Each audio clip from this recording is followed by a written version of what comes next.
राम राम भाई, कैसे हो सब। आई होप आप लोगों की सीजीएल की तैयारी अच्छी चल रही होगी। आज की वीडियो में हम लोग बात करेंगे इनकम टैक्स इंस्पेक्टर की किस तरीके से जॉब प्रोफाइल होती है डिपार्टमेंट के अंदर।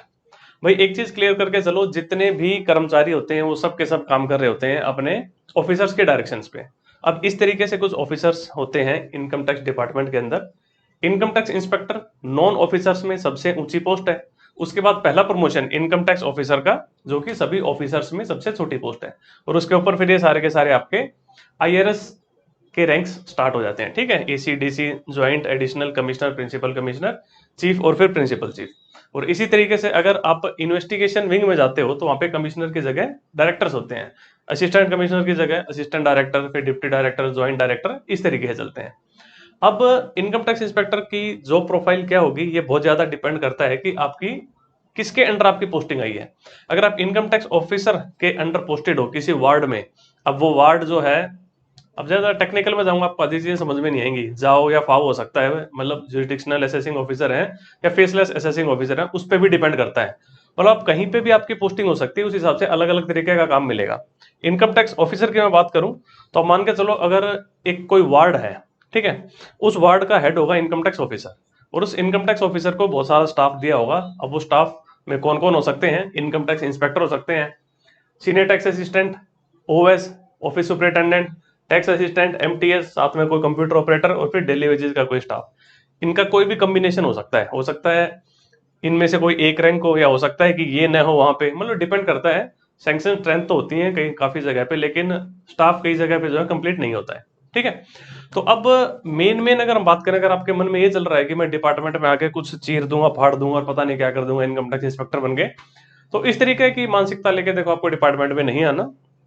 मतलब पावर्स की बात करें, कोई कहता नहीं यार क्या पावर है, तो पावर देखो वहां जरूरत होती है जहां पे हमें कुछ गलत करना हो। गलत तो किसी को कुछ करना नहीं है, सही करने के लिए कुछ नियम होते हैं, ड्यूटीज होती हैं, है ना। आप अपनी ड्यूटी करते हो और वही सही तरीका है डिपार्टमेंट में नौकरी करने का। ठीक है, अब देखो काम की मैं बात करूँ, एक इंपॉर्टेंट चीज बता दूं आप लोगों को। अगर आप सीजीएल की तैयारी कर रहे हो और अभी तक आपने मॉक टेस्ट नहीं लिए हैं, तो आप टेक्स्ट बुक के मॉक टेस्ट ले लो डेफिनेटली। अभी आप रिसेंटली देखोगे काफी एग्जाम्स के अंदर इनके मॉक टेस्ट से डायरेक्टली क्वेश्चंस आए हैं।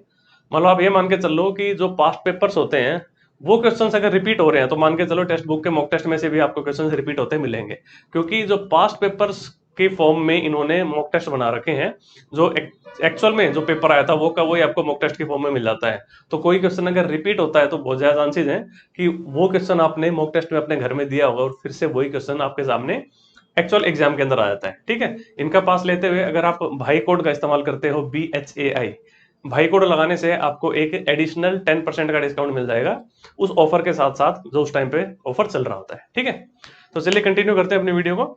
देखो इनकम टैक्स इंस्पेक्टर में जैसे कुछ चीजें ऐसे होती हैं, मान लो जैसे कोई 17(2)B में कुछ हॉस्पिटल्स का रजिस्ट्रेशन होता है।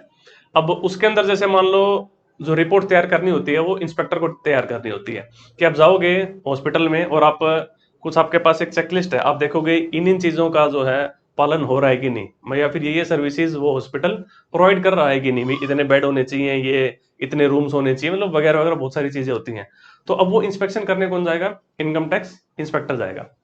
अब आप इस चीज को ड्यूटी लोगे तो आप भाई अपना काम बढ़िया तरीके से करोगे। अगर आप ये मानते हो कि नहीं नहीं मुझे तो पावर दिखानी है, मैं कुछ मिसयूज करूंगा ये वो, तो फिर कुछ भी कर लो यार, उस तरीके की बातें अपन इस वीडियो में नहीं करेंगे। तो बस ये होता है कि जब आप कहीं पे भी कुछ इंस्पेक्शन करने जा रहे हो तो एक थोड़ी सी वैल्यू होती है आपकी। मतलब लोग आपको मतलब अच्छे से ग्रीट करेंगे, उनका जो सीए होगा वो बढ़िया से खातिरदारी करेगा, भाई कुछ जूस वगैरह पी लो, अच्छे से बैठ जाओ, आपके लिए गाड़ी का अरेंजमेंट कर देना, लाना ले जाना, इन सब तरीके की चीजें।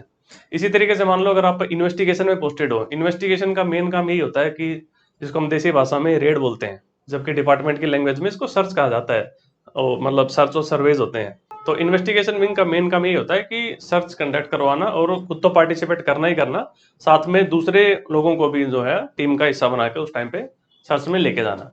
प्लस वैसे कोई टीपी आती है, कोई टैक्स एविजन पिटीशन होती हैं, उनके ऊपर काम करना, ये सब इन सब तरीकों का काम होता है वहाँ पे इनकम टैक्स इंस्पेक्टर का। जाके कहीं पे इन्वेस्टिगेशन करके आना। तो अब इन्वेस्टिगेशन करके कहीं पे आप आ रहे हो तो थोड़ा सा आपको मतलब प्राउड फील होता है कि हाँ यार रियल आप ग्राउंड लेवल पे कोई काम कर रहे हो बढ़िया। तो आपको थोड़ी प्राउड वाली फीलिंग आती है अगर आप इन्वेस्टिगेशन विंग में पोस्टेड हो तो। इसी तरीके से जैसे वापस यहीं पे आ जाते हैं, अगर आप इनकम टैक्स ऑफिसर के अंडर पोस्टेड हो तो पहली चीज तो इन सब स्टाफ का कॉम्बिनेशन मिलता है इनकम टैक्स ऑफिसर को। अब मान के चलो कोई भी ऑफिस जब काम कर रहा है तो उसके ऊपर साइन जिस ऑफिसर के होंगे वो उनके ऑफिसर के होते हैं, जैसे वार्ड में इनकम टैक्स ऑफिसर के होंगे। लेकिन काम कौन करके देगा सारा का सारा, या फिर ये मान के चलो कि असिस्ट कौन करेगा उस काम में, भी ये सारा का सारा स्टाफ मिलके। अब कोई भी काम आया, ठीक है, अब कोई लेटर आया, कोई डाक आई, अब इनकम टैक्स ऑफिसर क्या करेगा, मार्क कर देगा भाई ये काम तुम करो। मतलब जैसे कोई काम लगेगा भाई अच्छा लेवल का काम है तो उस पर ITI लिख देगा, वो डाक फिर इनकम टैक्स इंस्पेक्टर के पास आएगी, वो उनको करेंगे। कोई मतलब डिपेंड करता है इनके मूड पे कि इन्हें क्या लग रहा है कि कौन सा काम किनको देना है। कोई कुछ काम ये इनको दे देंगे, कुछ STA को दे देंगे, या OS होगा तो उनको, कुछ टैक्स असिस्टेंट को दे देंगे, MTS को भी दे सकते हैं। दैट डिपेंड्स कि MTS में कितनी काबिलियत है वो काम करने की, है ना। अब देखो देखने से तो ये लगता है कि यार MTS मतलब कि एक तरीके से आप सोचो कि बिल्कुल छोटी नौकरी लोग इस तरीके से मानते हैं। बट आज के टाइम में जो MTS आ रहे हैं डिपार्टमेंट के अंदर वो बहुत नॉलेज वाले आ रहे हैं। अब मान के चलो B.Tech M.Tech किए हुए बंदे भी MTS ज्वाइन कर रहे हैं। तो जिस बंदे ने B.Tech M.Tech कर ली वो अगर एज ए MTS आ रहा है तो आप ये थोड़ी मानोगे यार MTS इसको कुछ आता नहीं है। वो उसकी पढ़ाई बहुत अच्छी हो रखी है, मतलब उसके पास वो लेवल है कि वो वाला काम भी कर सकता है। तो आज के टाइम में मतलब आपको काफी ऐसे MTS भी मिल जाएंगे जो कि अच्छा खासा STA और इनकम टैक्स इंस्पेक्टर के लेवल का काम भी जानते हैं या कर सकते हैं।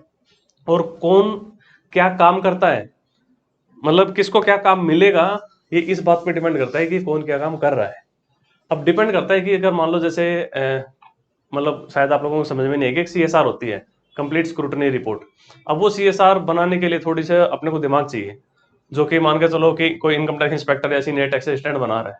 लेकिन अगर कोई CSR टैक्स असिस्टेंट बना दे या MTS बना दे तो हो सकता है ऑफिसर नेक्स्ट टाइम से उसी को दे दे वो काम, भाई यार तुम तो बड़े नॉलेज वाले बंदे हो, लो तुम ही बना दो, है ना, फिर मैं चेक करके साइन करके आगे भेज दूंगा। तो दैट डिपेंड कि भाई आपको अपनी वैल्यू का डिपार्टमेंट में बनानी है तो आप जो काम करोगे आपको वही मिलेगा। अगर एक MTS TA का काम करने लग जाए तो उसको TA का काम मिलने लग जाएगा। अगर एक TA इंस्पेक्टर का काम करने लग जाए तो उसको इंस्पेक्टर का काम मिलने लग जाएगा, ठीक है।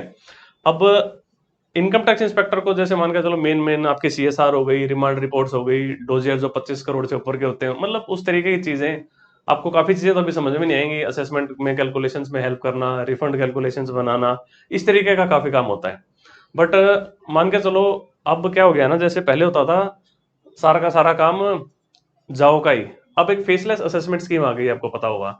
अब फेसलेस में क्या होता है ना, अगर आप असेसमेंट कर रहे हो, मान लो किसी के ऊपर पेनल्टी लगा रहे हो या फिर असेसमेंट कर रहे हो, तो पहले क्या होता था ना, आप जहां पे आप जिस ऑफिस में हो उस ऑफिस के अंदर अंदर जिन लोगों का पेन आता है, यानी कि मान के चलो उस क्षेत्र के जो लोग होंगे आप उनका काम करते थे।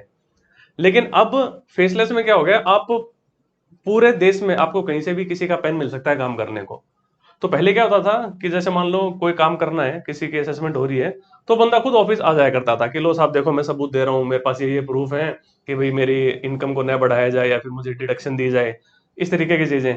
लेकिन अब क्या हो गया ना, अब कोई ऑफिस में नहीं आ सकता। अब आपको E फाइलिंग पोर्टल के थ्रू ही, मतलब मेल में ही उनको भेजना पड़ेगा भी हमें ये डॉक्यूमेंट अपने दो, और वो मेल से ही रिप्लाई करेंगे। और आप कांटेक्ट नहीं कर सकते, ना उनको फोन कर सकते हो ना उनको अपने ऑफिस में बुला सकते हो। तो इस तरीके की काफी रिस्ट्रिक्शंस हो गई हैं। तो मान के चलो एक तरीके से जो पहले इंस्पेक्टर राज होता था, मतलब उसको खत्म करने के लिए ये सब चीजें की थी कि मिसयूज ना करे कोई अपने पावर का। भाई पहले क्या होता था ना, जैसे पता है कि मेरा पेन जहाँ पे अब मेरे आसपास के क्षेत्र के 20 30 40 50 किलोमीटर के आसपास अंदर के लोग ही आएंगे काम करवाने, तो फिर वो जी हजूरी करते और कई लोग इसका हो सकता है मिसयूज कर लेते थे। इस वजह से फेसलेस स्कीम को लाया गया था अपने मोदी जी द्वारा, ताकि करप्शन कम हो और ताकि मतलब मोर इफेक्टिवली काम हो सके।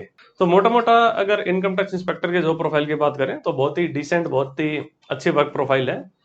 आपको टाइम टाइम पे अलग अलग तरीके के ऑफिसेज मिलते हैं, ट्रांसफर जब जब होते हैं आप अलग अलग तरीके का काम करोगे, आपको अच्छा लगेगा ओवरऑल। बाकी ये सोच रहे हो चीर दूंगा फाड़ दूंगा किसी का नुकसान कर दूंगा पावर हो जाएगी ये हो जाएगा वो हो जाएगा, ऐसा नहीं सोचना है, ऐसा कुछ नहीं होगा, परेशान हो जाओगे। अगर SSC CGL की तैयारी कर रहे हो इनकम टैक्स इंस्पेक्टर बनने के लिए, तो ये वाली मानसिकता छोड़ के आना, बढ़िया एक कर्मचारी या फिर एक बढ़िया ऑफिसर बनने की कोशिश करना, क्योंकि देश को अच्छे लोगों की जरूरत है ना, और आप अच्छे हो, आई नो। तो चलिए गाइस रखते हैं इस वीडियो में इतना ही, मिलेंगे नेक्स्ट वीडियो में, tata take care, bye bye.